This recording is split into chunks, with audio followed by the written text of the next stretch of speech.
Hello everyone. Today is the last video in the series of video vignettes on endometriosis, at least for this month in Endometriosis Awareness Month of March. Today for the final video, we're going to answer a very important question about, does it matter who does the surgery? And the simple short answer is absolutely it matters. So there are many people who say that endometriosis should only be treated by experts. That across the spectrum, on the early side of things where endometriosis is only surface disease, it can be very subtle or atypical. And it takes an expert eye, an experienced eye, to do near contact laparoscopy, looking around the pelvis very systematically to look for the very subtle or atypical lesions, especially in younger patients.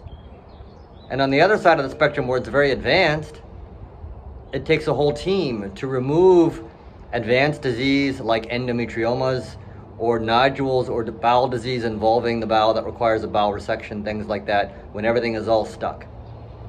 So it can take an expert or a team for the entire gamut of endometriosis. Now, to say, the best way to know what a surgeon is doing or to know who is an expert surgeon and what kind of outcomes they're achieving is to be there in the operating room, but this is not practical or feasible.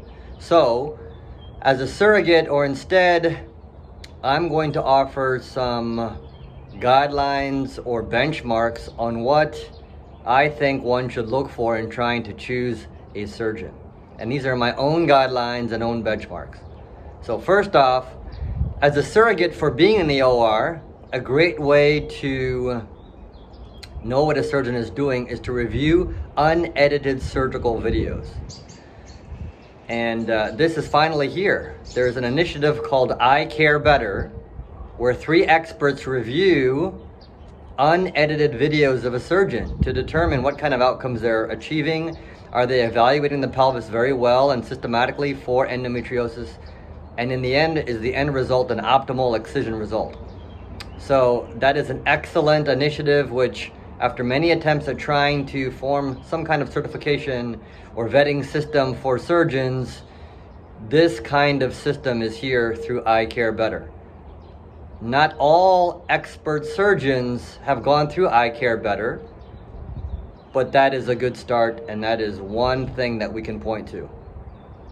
Otherwise, in terms of benchmarks, I would say we're treating the disease for the purpose of improving pain or improving fertility. So when a patient is taken to surgery, I would say the rate of actually finding tissue-proven endo should be significant. That it should be pretty high, like over 75%, I would say. And then the rate of patients feeling better, having improved pain or better quality of life, should be somewhere in the realm of over 70%. In terms of fertility, I would say in 1 to 2 years, the rate of pregnancy after removing endometriosis should be upwards of over 50%.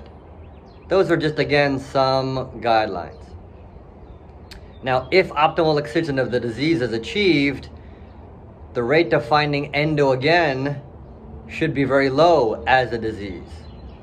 So for that, I recommend that there is no cure and nobody's perfect, but the rate of repeat surgery, and more specifically the rate of finding endometriosis again if the patient is taken back to surgery, should be under 10%, I would say.